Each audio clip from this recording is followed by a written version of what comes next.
What happens when the poster boy for traditional conservative family values tries to play by two completely different sets of rules? You get the biggest reality TV self sabotage of the year. Ethan Plath thought he could control the narrative of his divorce, but instead, he walked right into a trap of his own making. He's looking straight into the cameras this season and insisting that he cannot officially finalize his divorce from Olivia until January 1st, 2026. His reasoning sounds honorable on the surface, claiming he needs to do things properly to respect the Plath family name and the heavy weight of their traditions. But there's a massive crack in that logic that everyone is starting to see through. While he's using the word tradition as a shield to keep Olivia legally bound to him, he's simultaneously headlining a secular reality show and playing the role of a doting stepdad to a new girlfriend's daughter. It's a lifestyle his parents' strict doctrine would have once condemned, yet here he is, trying to have it both ways. Before we dive into the messy details of this legal standoff and the secret motivations behind Ethan's 2026 deadline, if you're enjoying this deep dive into the Plath family drama, make sure to hit that like button and subscribe to the channel so you never miss an update on the stories that the cameras don't always show. The irony of Ethan's situation is almost too much to ignore. He's trapped himself in a logical nightmare that is quickly becoming a public relations disaster. During a tense, mediated sit-down in Georgia, insiders claim Ethan told Olivia and their mediator that he couldn't rush the legal paperwork because of family honor. He wants the world to believe he is a man of principle, a man who views marriage through a lens of permanent sanctity, even as it's falling apart. But while he's giving these speeches about honor in a cold mediation room, his Instagram feed and the TLC storylines are telling a completely different story. You simply cannot claim to be paralyzed by conservative family morals while you're broadcasting a modern, blended family romance to millions of viewers. Ethan is effectively trying to live in two worlds that cannot coexist. He wants the grace and freedom of a modern man to pursue a relationship with a single mother from Wisconsin, but he wants the authority and control of a traditional patriarch when it comes to deciding when his ex-wife gets to be free. This has led Ethan directly into a credibility dilemma that might be impossible to fix. He's managed to lose the trust of both sides of his audience.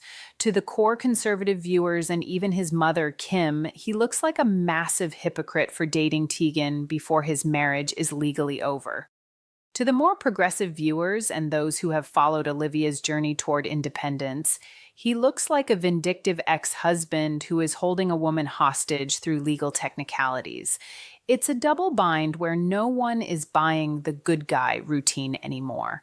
It feels less like a respect for tradition and more like a calculated power play. If he truly cared about the Plath family's traditional reputation, he wouldn't be parading a new relationship on national television while still wearing a wedding ring in the eyes of the law. He's caught in the middle, and the more he tries to explain it, the more the audience begins to see the underlying cracks in his character. The stakes here aren't just about hurt feelings or family reputation. They're starting to hit Ethan where it hurts the most, his wallet. Reality television relies entirely on a sense of authenticity, even if we all know it's a bit polished for the cameras. But fans are now threatening to boycott the Ethan and Tegan storyline because the hypocrisy is just too glaring to ignore. By dragging out the divorce until 2026, Ethan isn't just respecting tradition, he's potentially ensuring that he has a dramatic storyline for at least 2 more seasons. There's a growing suspicion that this delay is a professional move rather than a personal one. If the divorce is finalized too quickly, the conflict disappears. And in the world of reality TV, no conflict usually means no paycheck. He's racking up legal fees and mediation costs while potentially violating the spirit of his contract regarding how authentic his life actually is. If the viewers turn the channel because they're tired of the excuses, Ethan's lucrative television career could tank before that 2026 deadline even arrives. But the real knockout blow came during a specific incident that has many questioning Ethan's true nature. Reports have surfaced about a high stakes meeting in a Georgia park that turned into a masterclass in passive aggressive behavior. Ethan reportedly showed up 2 hours late to meet Olivia and their mediator, leaving them waiting in the heat while he took his time.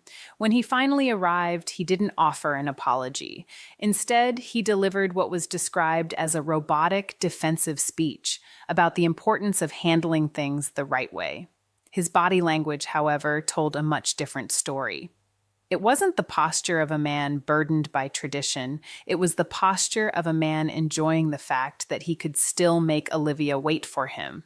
While he lectured her about family respect and the weight of their history, he was actively ignoring the reality that Olivia had already moved on spiritually and emotionally. She was already building a new life in Washington, D.C., and Ethan's insistence on a 2026 finish line felt less like a moral choice and more like a desperate attempt to stay relevant in her life. This behavior points toward a much deeper character flaw that is finally being exposed to the world. For years, Ethan was seen as the innocent, sheltered boy trying to find his way in a big, scary world. But now we're seeing a version of Ethan that uses tradition as a weapon. He avoids direct emotional conflict by hiding behind a set of rules that he only applies when it's convenient for him. He refuses to sign those papers and let Olivia go cleanly because holding on to that legal marriage is the last shred of control he has over a woman whose independence he seems to both envy and resent. He watched her break free from the Plath family's rigid expectations and find a sense of peace that he hasn't quite achieved for himself. By keeping her legally tied to him for another 1.5 years, he's forcing her to stay in his orbit, whether she wants to be there or not. It's a psychological tug of war where Ethan is using the legal system to do what he couldn't do emotionally, keep her from fully walking away. Even his attempts at emotional appeals during his confessional interviews are starting to fall flat.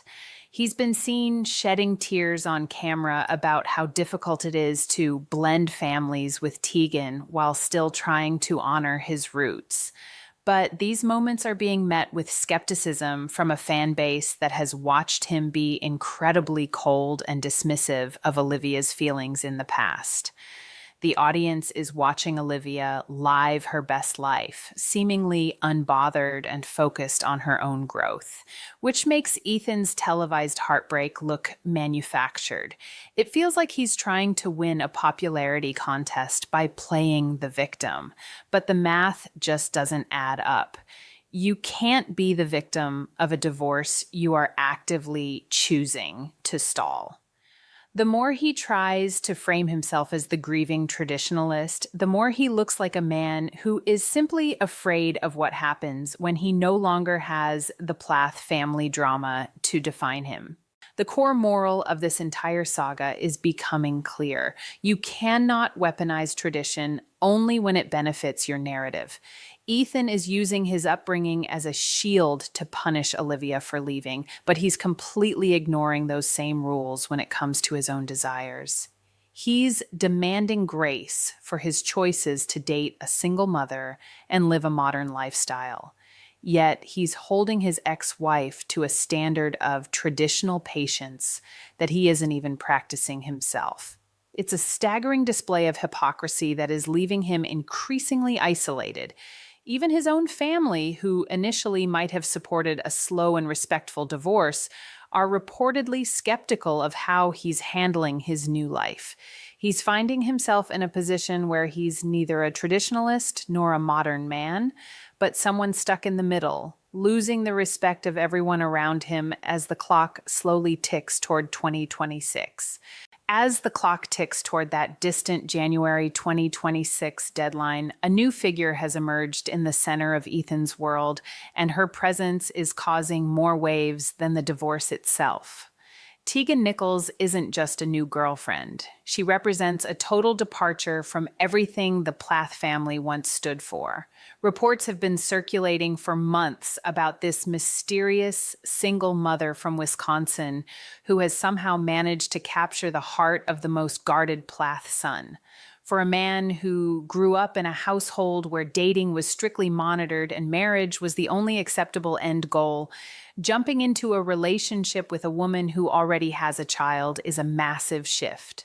Rumors suggest that this wasn't just a casual meeting, but a calculated move by Ethan to prove he could thrive in a modern setting. But the question remains, if he's so ready to embrace a blended family lifestyle, why is he clinging to the legal status of his old life? It's been said by those close to the production that Ethan's relationship with Tegan's daughter is being positioned as a primary storyline for the upcoming episodes, which only adds fuel to the fire that this is all for the cameras. The contrast between Ethan's past and his current reality is staggering when you look at the details of Tegan's life. She is a woman who has navigated the world as a single parent, far removed from the sheltered, fundamentalist bubble of Cairo, Georgia. Fans have been scouring social media for clues, and what they've found paints a picture of a life that is unapologetically secular. Ethan, once the boy who wasn't allowed to drink a soda or watch a movie, is now reportedly spending his weekends in Wisconsin, helping with school runs and navigating the complexities of a child's schedule. But there's a darker side to this new beginning that people are starting to notice. There's a theory circulating among the Plathville community that Ethan is using Tegan and her daughter as a shield against the criticism of his family. By presenting himself as a responsible, caring figure in a child's life, he can deflect from the accusations that he's being vindictive toward Olivia. It's a classic redirection tactic. Look at the good man I'm becoming over here so you don't notice the legal games I'm playing over there. But this new life in Wisconsin isn't as peaceful as the Instagram filters might suggest. Reports claim that there is significant tension between Ethan and the rest of the Plath siblings regarding Tegan. While Mariah and Micah have had their own public struggles with relationships and family loyalty, they reportedly find Ethan's current situation to be a bridge too far in terms of hypocrisy. It's been whispered that behind the scenes, there have been heated arguments about how Ethan can judge his mother, Kim, for her choices while he's essentially living a mirror image of the life he once condemned. The family that once stood as a united front of conservative values is now fractured by these rules for thee, but not for me dynamics. Ethan's move to Wisconsin was supposed to be a fresh start, a way to escape the shadow of the Plath name, but instead, he's just brought the drama to a new zip code. This leads us to the heart of the 2026 deadline. Why that specific date? Some legal experts and armchair detectives suggest it's not about tradition at all, but about a very specific financial strategy. In many jurisdictions, the length of a marriage can significantly impact things like alimony or the division of assets. While Olivia has made it clear she wants nothing from Ethan but her freedom, Ethan might be playing a much longer game. There are rumors that his TLC contract is tied to his marital status in a way that provides a higher payout as long as the divorce is ongoing. If he settles now, the story is over. If he drags it out until 2026, he secures his spot on the roster for at least 2 more seasons. This theory suggests that Ethan is essentially selling his moral struggle to the highest bidder, using the 2026 date as a way to stay relevant in the eyes of the network. It's a cynical view of the situation, but in the world of reality TV, it's often the most likely explanation. The psychological toll this is taking on Olivia cannot be overstated. While she has been seen traveling the world and building a successful career in Washington, D.C., the legal weight of Ethan's refusal to sign the papers remains a constant shadow. Reports from her inner circle suggest that she feels spiritually divorced but legally trapped in a past she has long outgrown. The March Park meeting wasn't just a minor disagreement, it was a breaking point. When Ethan showed up late and refused to engage in a meaningful way, it sent a clear message. He is in no hurry to let her go. This isn't about love, and it isn't about traditional values. It's about the fact that as long as they are legally married, he still has a seat at the table of her life. He gets to know where she is, what she's doing, and most importantly, he gets to prevent her from fully moving on with anyone else in a legal sense. It's a form of control that is as quiet as it is devastating. And then there's the Brendan factor. Rumors have been swirling for months that Olivia has found someone new in DC, a man who represents everything Ethan was not, someone supportive, progressive, and unafraid of her independence. While Olivia has kept this part of her life relatively private, the mere existence of a potential new partner makes Ethan's 2026 deadline feel even more like a punishment. Every day that he refuses to sign the papers is a day that Olivia is legally tethered to a man she no longer knows. It's been said that Ethan is fully aware of Olivia's new life, and that his stalling is a direct response to her finding happiness without him. It's the ultimate, if I can't have you, no one can move, disguised as a religious or traditional obligation. The more Olivia thrives, the more Ethan seems to dig his heels in, using the 2026 date as a way to ensure that he is the one who gets the final word on their relationship. The fan reaction to this has been swift and brutal. The innocent Plath boy narrative has officially disintegrated. People are pointing out that during the earlier seasons, Ethan was the first to criticize his mother for her perceived lack of traditionalism when she decided to end her marriage to Barry. He was the one who demanded answers and stood on a moral high ground. Now that he's in the driver's seat of his own divorce, he's proving that those principles were only ever skin deep. He's dating a single mom, living a secular lifestyle, and profiting off the very modern world he once looked down upon. The hypocrisy is so thick that even the most loyal Plathville viewers are starting to turn. They see a man who is using his childhood trauma as an excuse to be a difficult adult. He's weaponizing his upbringing to justify his current bad behavior, and the audience is exhausted by the woe is me routine. As we look toward the future of Season 8, the blended family storyline with Tegan is expected to take center stage. But insiders suggest that this won't be the heartwarming tale of redemption that Ethan is hoping for. Instead, the cameras are capturing the awkward reality of a man who doesn't quite know how to be a father figure while he's still technically a husband to someone else. There are reports of awkward interactions, missed cues, and a general sense of unease as Ethan tries to force this new reality to work. Tegan, for her part, is reportedly starting to feel the pressure of being the other woman in a divorce that refuses to end. It's been said that she's questioning why Ethan won't just sign the papers and start their life together with a clean slate. If he loves her as much as he claims on camera, why is he so obsessed with staying legally married to his ex? This situation is a ticking time bomb for Ethan's reputation. He is isolated, not just from the fans, but from the very values he claims to be protecting. By the time January 1st, 2026 rolls around, the damage will likely be irreparable. He won't be the man who did things the right way. He'll be the man who spent 2 years playing a game of chicken with his ex-wife's freedom. He's essentially betting that the audience will stay interested in his stalling tactics, but the reality is that the world is moving on without him.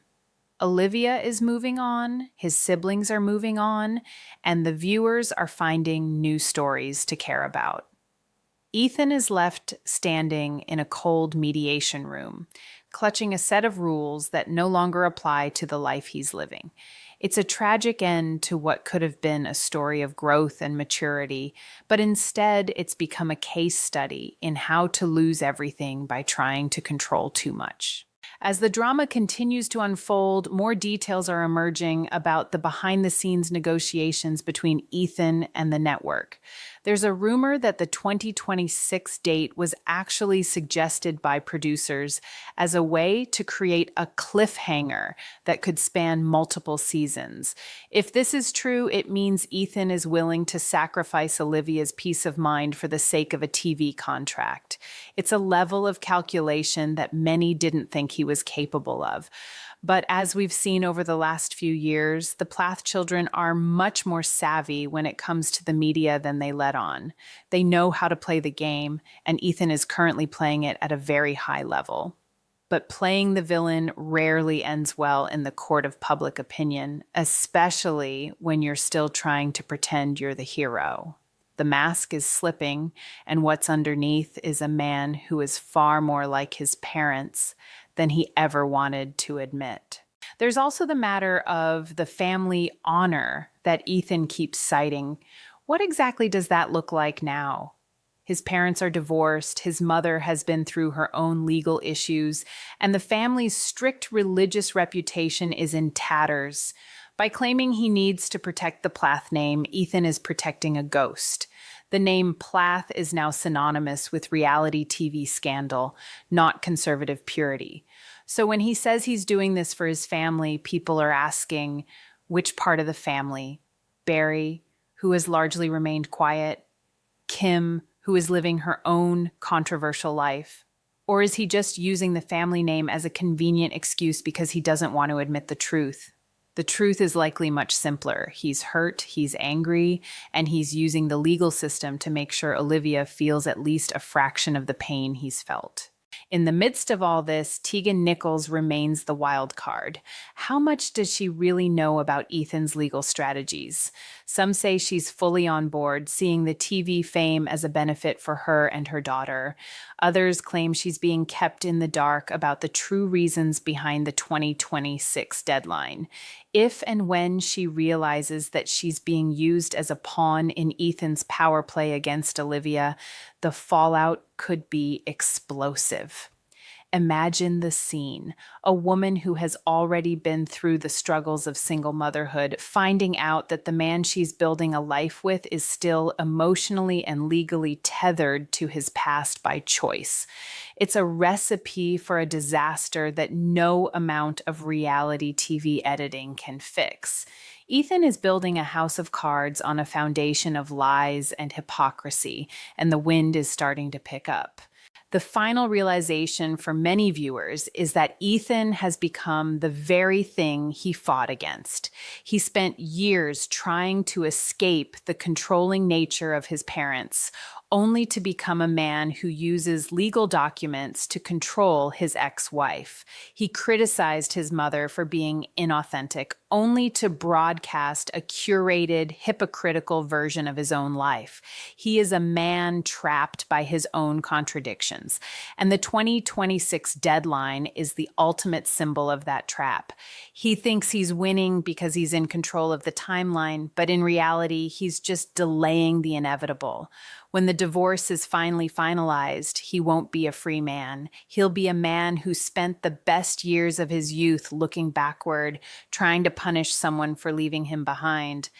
And in the world of the Plaths, that's the most tragic tradition of all.